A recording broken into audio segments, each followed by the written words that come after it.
Hi అండి. అందరికీ నమస్కారం.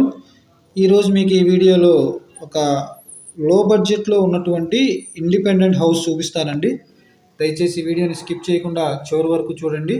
బిల్డింగ్ ఎలివేషన్ అయితే చాలా బాగుందండి. ఇది పైకి వెళ్ళడానికి స్టెయిర్‌కేస్, అట్లాగే తూర్పు వైపు మనకి సందు కూడా ఇచ్చారు. మొత్తం బిల్డింగ్ చుట్టూ గ్రిల్స్ కూడా ఫిట్ చేసి ఉన్నాయండి. ఈ బిల్డింగ్‌కి మీకు వర్క్ అయితే ఏం లేదండి. Ready to occupy building. టోటల్‌గా 66.5 గజాల్లో అయితే ఈ బిల్డింగ్‌ని కన్‌స్ట్రక్షన్ చేశారు. ఇది 7 ఇయర్స్ ఓల్డ్ అండి. 7 సంవత్సరాలు అవుతుంది. ప్లాన్ ఉంది. బ్యాంక్ లోన్ ఫెసిలిటీ ఉంది. విజయవాడ అజిత్ సింగ్ నగర్ ఏరియాలో మనకి ఈ బిల్డింగ్ సేల్‌కి వచ్చిందండి. ఇంటి ముందు 33 అడుగుల పెద్ద రోడ్ అండి. మంచి ప్రైమ్ లొకాలిటీ.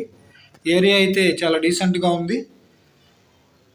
ఇది 3 గదుల పోర్షను. మీరు వీడియోలో చూస్తున్నారు కదా! 3 గదుల పోర్షన్ అనమాట ఇది. టోటల్‌గా ఈ హౌస్ కాస్ట్ వచ్చి 35,00,000 చెప్తున్నారండి. రేట్ అయితే ఆల్మోస్ట్ ఫిక్స్డ్ ప్రైస్ అండి. ఫైనల్ ప్రైజే 35,00,000 చెప్తున్నారు. ఏదైనా ఉంటే ఒక ₹1,00,000 వరకు తగ్గొచ్చు. అంతకుమించి తగ్గే అవకాశం లేదండి. బ్యాంక్ లోన్ ఫెసిలిటీ ఉంది. మీకు గనుక ఎలిజిబిలిటీ ఉంటే గనక 28-30 లక్షలు బ్యాంక్ లోనే వస్తుందండి ఈ హౌస్ మీద. ఈ హౌస్ గురించి పూర్తి వివరాల కొరకు స్క్రీన్ మీద ఉన్న నెంబర్‌కి కాల్ చేస్తే మీకు కంప్లీట్ డీటెయిల్స్ తెలియజేస్తారు. మా ఛానల్ సబ్స్క్రైబ్ చేసుకొని ఫాలో అవ్వండి. Thank you very much.